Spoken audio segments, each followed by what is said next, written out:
So cool project. Hopefully it gets going. Even if it does, there's a lot of design timeline and probably another kind of example of, in the same time it takes to make this decision and design the thing, China's probably built, 400 times more rail. Probably built a couple of miles while we've been speaking. Yeah.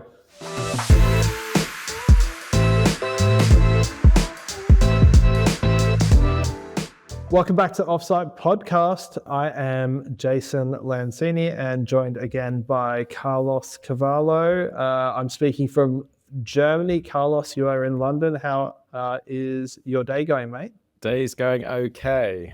Although I have a baby who decided to not sleep last night. So if I'm flat, it's not my fault. It's the disclaimer. I'm on coffee number 4 and a Coke with caffeine. I'm in the same boat. So we have a bunch going on in the news and a bunch of things to cover today. So I'll just quickly run through what we're going to talk through on the docket. So first of all, we're going to look at very briefly the Canadian high-speed / high-frequency / the pivot from high-speed to high-frequency or the other way around rail project that is recently in the news. Then we're going to show each other some projects. We took some homework and some projects away to build some form of how we would implement AI as a person on site today. So we're going to do some show and tell of those projects. And then our last on the list is the latest Construction Happiness Barometer. So spoiler alert, we're not real happy. And we'll talk about that and why. You're settling into the European mindset really well. You come from happy Australia and you're already... No, I don't know about happy. We're definitely wearing less clothes. But yes. In the news this week, the number one thing that stood out to me, which above all else in a very crowded news cycle, is some beavers built a dam. Talk to me about what's going on. So in some very questionable news websites, and I guess a shout out to Mplan's Alan Mosca for sharing the first on LinkedIn that we picked up. There's a town in the Czech Republic which have been debating, arguing, and trying to secure £1 million for a long time to build a dam. And then in just a few days, beavers decided to do it for them, obviously tired of waiting. So the article is poking fun at the fact that all of this red tape, bureaucracy, and struggling to find budget, a few beavers did in a low carbon, super fast way. Sorry, the beavers found budget or they found... I don't know, but they've actually managed to do it, ending the requirement for a dam. So they've already done some sort of Cat 3 check on this dam and decided it's a permanent structure. Oh, that's not the right engineering term, is it? Cat 3 check? Is that it? I don't know. We did. You mean Beaver 3 check? Yeah. Beaver check. No, yeah. So the headline, it was too juicy not to jump at, which was like, in the Czech Republic, beavers built a dam and saved authorities $1.2 million. And 7 years of construction. 7. You're right. It's a very suspect website, but I saw it on a post from Alan, and if nothing else, he's trustworthy and would have definitely not shared something that was not highly cited. Yeah, 100%. Enough said. All right, so let's dive into Canada's high-frequency rail. So highlight of the project is effectively it is a proposed connection between Toronto and Quebec City. It is one of the biggest rail projects that Canada has ever proposed to undertake. It's proposing to replace an existing corridor or service that effectively is notoriously slow and unreliable because basically you have commuter and freight rail on the same network. And the kind of newsworthy thing that came out recently is that it was originally proposed as high frequency, whatever that means, and then has recently kind of decided to supersize and added the idea of high speed and high frequency. Interesting project, Carlos. What are your thoughts on what high frequency, high speed means in this context. So it looks like the trains are going to do 200 kilometers an hour, which apparently in the club of high-speed rail networks, it's not technically high speed, so they've relabeled it high frequency. I thought I saw 300, because 300 is definitely up there, right? 300's up there, but the current design is 200. So this news in October must be around, let's make it real sort of high speed. We need Let's to go be hitting 50% faster. Yeah. Yeah. So like China, France, Japan, they all have over 300 kilometers an hour networks. So it's not quite high speed, which is why the name is a bit odd. And then on your comment around unreliable trains, they're aiming for 95% on time, because currently the rail network in Canada is 70% on time, which is actually a pretty poor stat. Whoa, like yeah, one in 3 trains are delayed. That's like as bad as Germany, which I've recently found out is very bad. Yeah, exactly. But I guess just to tap in a little bit around what they're actually building for anyone who is unfamiliar, it's kind of the western corridor of major cities being connected. So Toronto, Ottawa, Montreal, and Quebec, which is about, I think, straight line distance 850 kilometers. I think it's 1,000 with including the curves of the actual line of the track. Apparently, it was quicker to make that journey by train in 1970 than it is now. So that's a pretty poor stat. It's 55 years later. That's like construction productivity. Yeah, yeah. And it very much looks like they're spending all of their money serving what is actually a tiny slice of the country. So if you check out that route and zoom out on maps, it's actually just a tiny section of Canada right in the west, and neglecting the rest of the country at an astronomical price where they're touting 50 to 100 billion potentially. Yeah, exactly. Yeah. It wouldn't be the first country to spend all their money on highly densely populated centers and ignore the kind of regions. But it's the first intercity rail line to be built since the 80s. Since then, China's built 42,000 kilometers of high-speed rail. So they're very much behind the curve of connecting these cities. Yeah, as you said, 50 to potentially even more than 100 billion. The article that was published on the Offsite newsletter, which people should definitely subscribe to, also notes that there's over 150 daily flights between Montreal and Toronto. So that is a lot of people moving. Yeah, it's going to be a real behavior and almost sort of habit shift, because between those major cities just in that side of the country, only 5% are made by train at the moment. So even if you have that train service, breaking into people's commute and routines, I think will actually be really difficult when they're so used to jumping in the car, because I can imagine, sounds like something I could have looked into before, but I'd imagine it's not like a highly interconnected city in most of these cases where you can get to one of these major stations really quickly.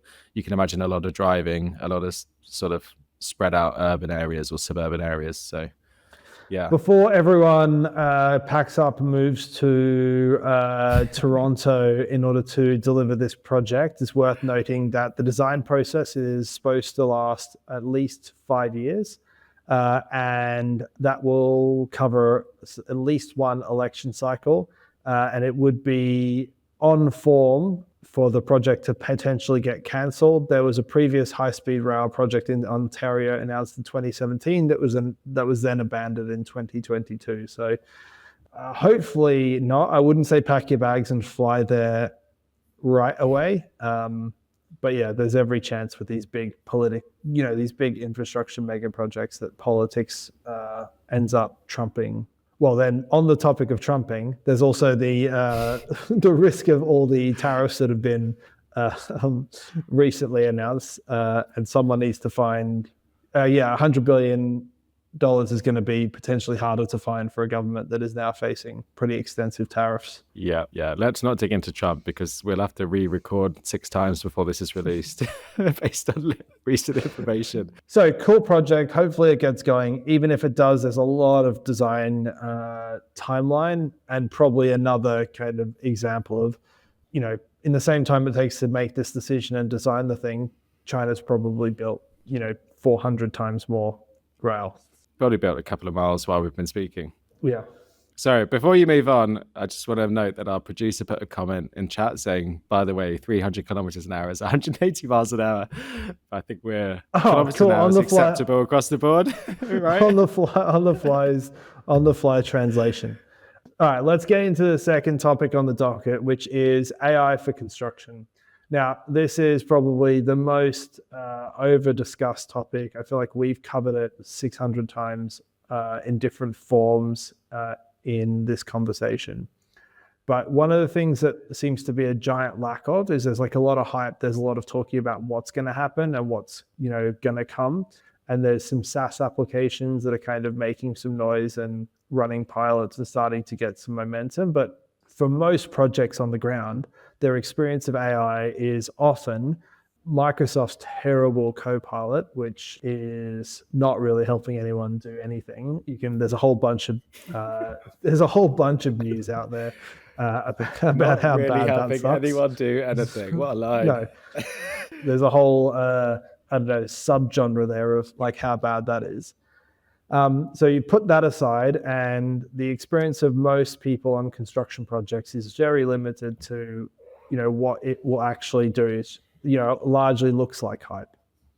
So we thought we'd give ourselves the challenge and imagine that we're on construction projects today, and therefore had, limited tool set to what we could probably access as just a normal person that didn't want to spend more than a couple of dollars on anything, and try to stick together some examples that we would kind of showcase to each other of how we'd use AI in construction today for kind of the best impact. Now, we should preface this with, first of all, construction company IT teams would hate this idea.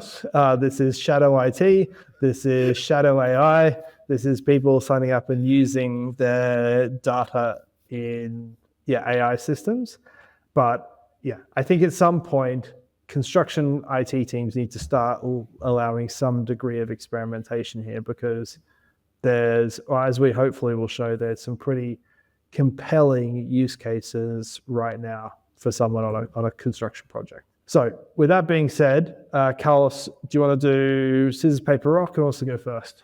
I've never heard someone say scissor, papers, rock before, but we can do rock. That's good, because I didn't. I said scissors, paper, rock. I couldn't even say it because I've never heard that phrase before. That's just 5 coffees and a Coke that's doing that. I'm happy. You can go first if you like, or I'm happy to. You're cool. How many different ideas have you got? 2. Well, right, I've got endless ideas. I've got 2 that I'm prepared to share today. Okay. I'll start with my most simple, and they'll kind of maybe ratchet up from there. Imagine I'm a construction site engineer.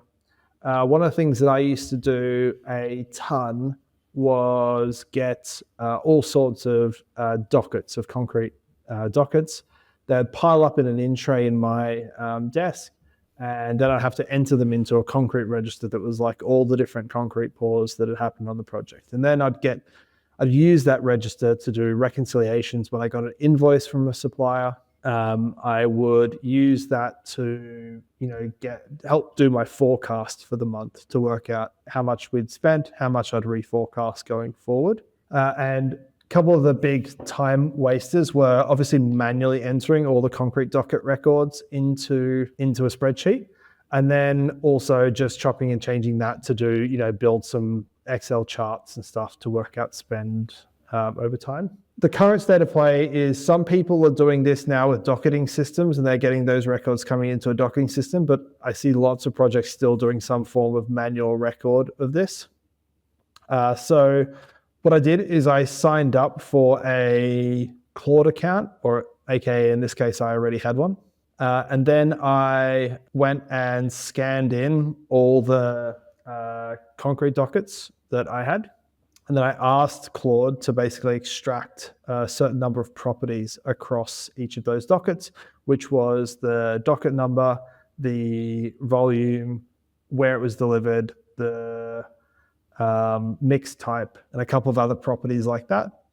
And then it just iterated through all of those dockets and put that into a markdown file. Let me share it with you.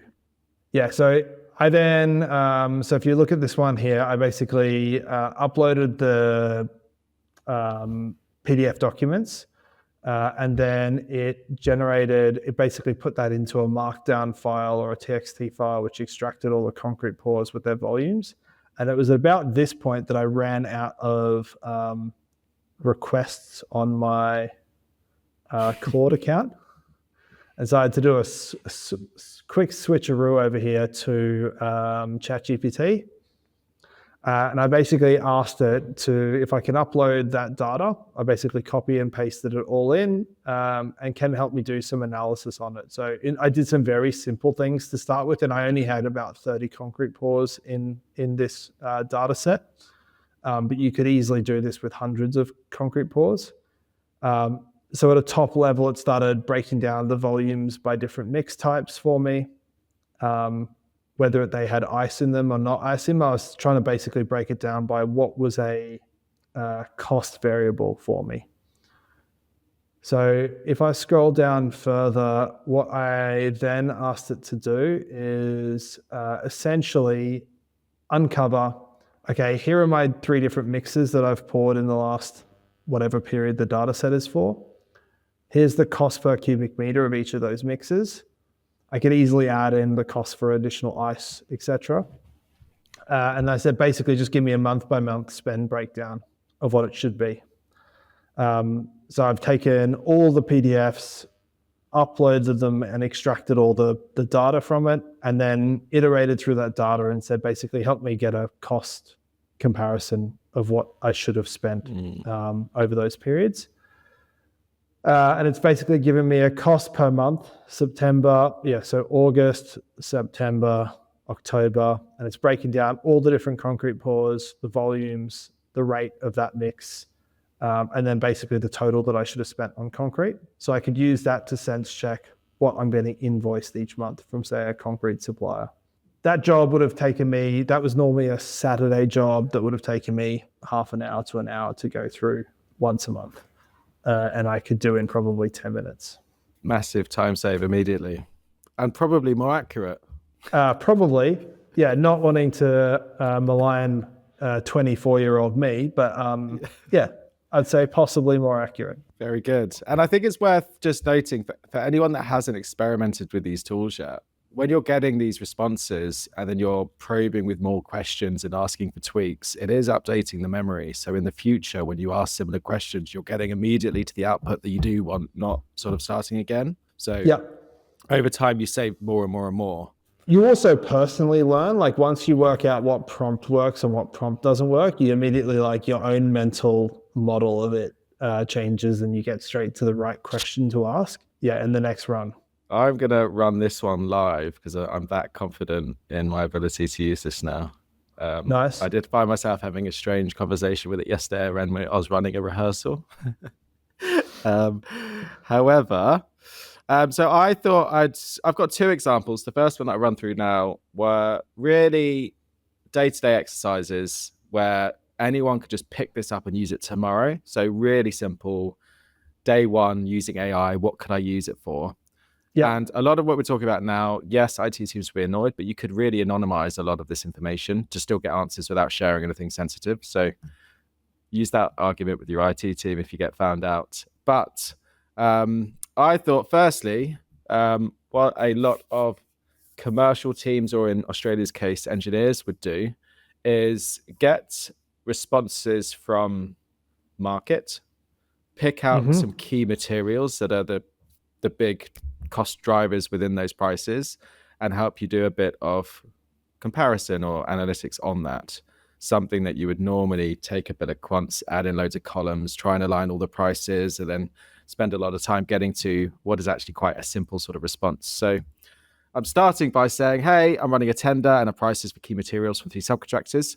Can you review and provide detailed analysis to help me prepare for a meeting with each? I'm keen to understand how they compare with each other. Are they market standard rates? So yes, we can benchmark against the responses, but what's market actually saying? And where is my time best spent negotiating? So I'll ask that, and it's going to say, yeah, cool. Can I have these prices? And I'm just going to copy and paste this very simple table. Awesome. So I've just pasted in the data from just a quick spreadsheet, which involves a few subcontractors and a few key materials. It's immediately spit out a bit of analysis on the price themselves. So benchmarking the subcontractors against each other. So this is where you would go through and try and pick out the most favorable rates to sort of leverage the others down. The second section is actually comparing it to market rates. So we can see whether they're within market rates or within a normal bracket and see any outliers. So really they want to pick out where things are surprisingly low, because you know that it's actually probably not the sustainable, especially in a large contract, and in a construction world, they'll probably try and recover cost elsewhere. And obviously you don't want to be overpaying for something outside of market rates. And it's immediately given me areas to focus in my negotiation. So with subcontractor A, this is the rate you should be arguing down, which actually makes their full price quite reasonable. And it gives you a bit of a crib street to run that meeting. So super quick way of taking some data, plugging it in and automating a task that would have taken you 2 or 3 hours in reality, but it really is just a few minutes. On top of this, so if we go back to the tool that Jason used, which is Claude, Claude is particularly good at pulling in lots of documents. You could go and get things like the database information for things like BCIS and Turner and Townsend, if you really wanted to give it some in-depth information to then work out on those rates to see what is market standard down to specific like mixes of concrete or types of reinforcement. So this is a bit of a quick and dirty. You can go super detailed if you've got that information to hand. So I see you were using in that one the 4O model in that example. So that's the one without like reasoning capabilities in the response. Did you test both? Did you find any benefit one way or the other? I didn't test both, no. I did test Google, Gemini. I found this one better. Yeah, okay. Well, that probably is a good transition to my next one, and we'll run that live in both examples and evaluate the differences. So the next use case that I was thinking about is, everyone knows that the kind of dirty secret of construction records is like 90% of it is in WhatsApp. And that is where basically all of the back and forth about what's happening on site every day. And those same projects are struggling and trying to get people to complete site diary records. I thought, wouldn't it be good if we could get through a whole thread of WhatsApp messages and uncover anything of note in that? So the kind of step-by-step to this little trick is that if you're in a WhatsApp thread that is kind of where people are going backwards and forwards on project records, backwards and forwards on, we did this happened, we've got this issue, this was delayed, this subby was, understaffed or whatever. You can go into the thread in WhatsApp, and go to the bottom, you can export the group thread basically to a markdown or a TXT file. You can then create a bot basically, so you can go and create in ChatGPT. I'll do it in ChatGPT for this example. I would probably preferentially use Claude, but I've hit my token limit for the day. So we're going to do this in ChatGPT. I could go to that file, and if I share my screen, I'll run a pretty basic prompt. I'm going to be running this live, so I don't know if it's going to be good or suck. But basically, I just prompted O1. So this is the reasoning model, which basically will iterate over itself to think through the problem. I generally find that it's like kind of wordy in its responses, basically saying you're an NEC expert, so assume they're in the UK, who analyzes site records, WhatsApp threads, and other construction progress records to identify and draft early warnings. For each document uploaded, review in detail and identify where a potential issue requires an early warning, and then when asked, draft a fully compliant early warning notice. You're representing the general contractor, Big Things Contracting, and it is an NEC 4 contract. And then I've just also prompted, when identifying early warnings, use a table. So if I go flashbacks to writing early warnings, and it's not fun for anyone wondering what that's like. Yeah. I am going to open, because ChatGPT sucks at broad file support, I've just opened my export from WhatsApp in like a text editor and copied the content out. So I'll paste that in here. And you can see the format. It's like timestamp, who said it, and it's back and forth between people effectively here. I'll read out for anyone an example. So there's a record from January. Pete Morris, the site super, said, yeah, mate, I got 2 backups now. I'm not taking any chances after that, Matt. So it's kind of like a back and forth thread. So I will then ping that off to it, and it's going to start working through. Again, this is the reasoning model. So it's basically going over and iterating over potential risks. And remember, I prompted it to kind of put this into a table for me. So here it's now going through, and we'll see how many it's identified. So I identified 3 potential early warnings in a couple of weeks worth of WhatsApp threads. So first one is a message about snap tie rod, potential risk that other ones could be faulty, drafted it's referencing the right clause under NEC4 and the potential impact. So then let's go and draft an early warning for issue 1. So that's basically gone and drafted in the structure where it's identifying the notification, the clause reference. We hereby give an early warning of a matter which could, and then referencing the 3 things that you would issue an early warning for. Clearly describes the matter and references exactly when it was happened, who said what and when, and then identifying the potential impact and suggested mitigations.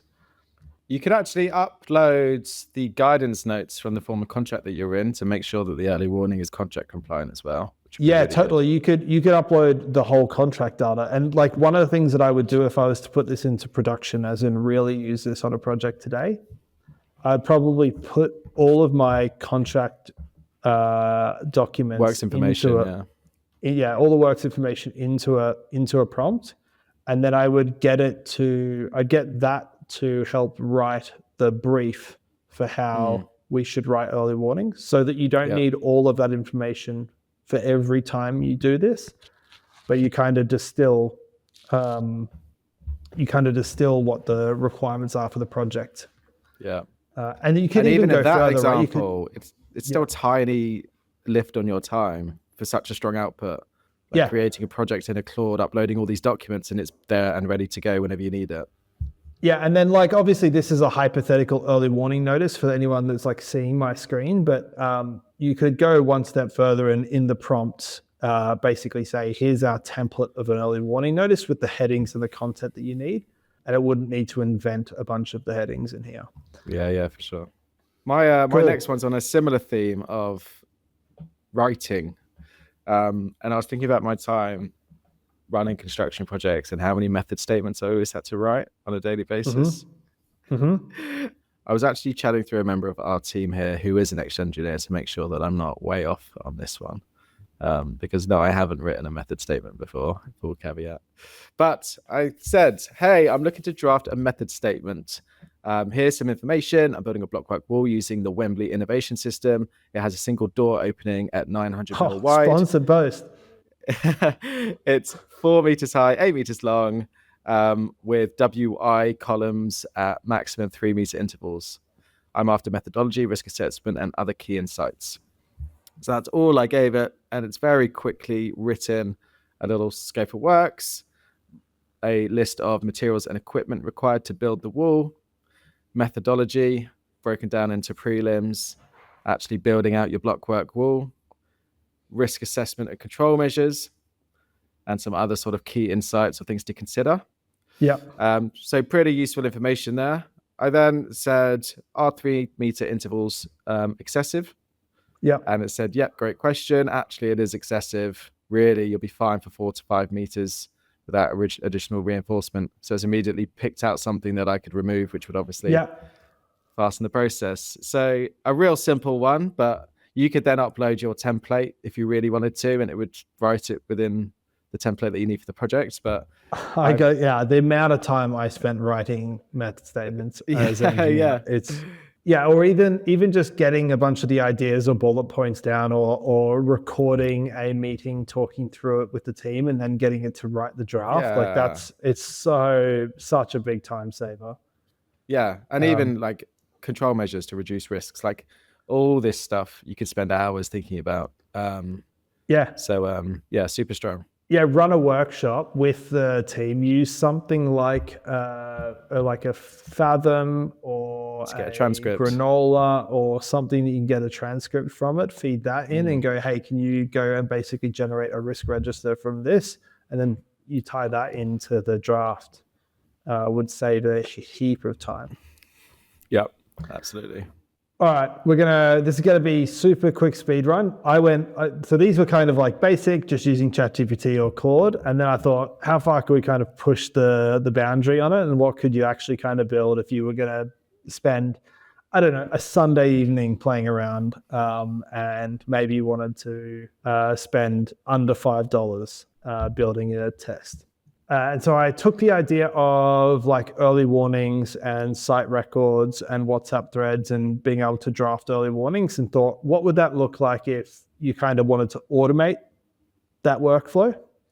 Again, I'll preface that IT teams would hate this. This is like shadow IT, shadow AI, and none of the records that I'm uploading here are like actual site records. It's easier to ask for forgiveness than permission. Just remember that. Yeah. So my workflow basically involves, so I'll walk through the tools that I used for anyone that wants to know. But effectively, I have used make.com, which is kind of like an automation tool, and stuck together a bunch of actions that string together into a workflow. And so roughly what happens is I have it watching a Google Drive folder to identify when anything gets added or removed from that Google Drive folder. That could easily be a SharePoint folder as well. It will then, in the next step, download that file and send that file in the third step to Anthropic Claude. Claude will, in that step, read the record and identify any potential early warnings or issues in the record that we should know about. It then sends that to an OpenAI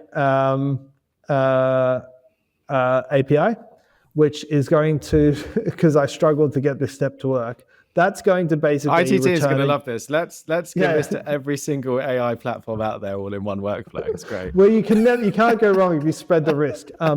So then I got it to basically, because I couldn't get this to work easily, I got that step is basically returning a yes or a no as to whether we need to send an early warning notification. So that's what that step's doing. Then I've got a router which basically says, does it need an early warning, yes or no? And if no, it's going to go to Gmail and send me an email that says, I've checked it, this record's all good. And if it does need an early warning, it gets routed back to Anthropic Claude, and Claude is going to draft the early warning notice in a similar way to what we looked at in ChatGPT. So basically, every record that gets added to a folder, so you could imagine this is kind of watching the file where all the diaries go, and then it's got a pipeline to identify and notify any diaries that need to get added.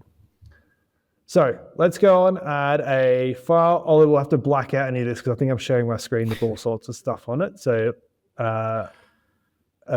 make sure I'm not sharing something I shouldn't. So I'm basically adding another thing to this file called site diaries. Then I head back to my workflow. I can set this to run automatically, but I'm just going to manually run it. So you can see here, it's identified that, it's downloaded the file, and now it's currently sat with Anthropic while it's going through and actioning the, like, do I need a early warning off the back of this? And then it's going to pass it over to OpenAI, which has determined, yes, this does, which then routes it back to Claude, which is now writing my early warning. And then once it's done that, it'll let Gmail know, and that has pinged me an email. And so if I head back to 2035, I just got an email from myself with an early warning draft in there and a link to the actual diary record that it came from. I built that in probably an hour. That's really impressive. I'm shook. And so, there's probably like a Sunday afternoon with a beer that would get you the first version of that. But once you've built it and set it all up, there's all sorts of workflows you can tie off the back of that. That cost me $1.50 in API calls on Anthropic. And that's because it took me 25 goes to get one of the steps to work, where I was sending a lot of documents. I'm not sure you've recently looked at the hourly rate of a QS, but it's good value. Yeah, certainly. Like, I'd pay for that myself.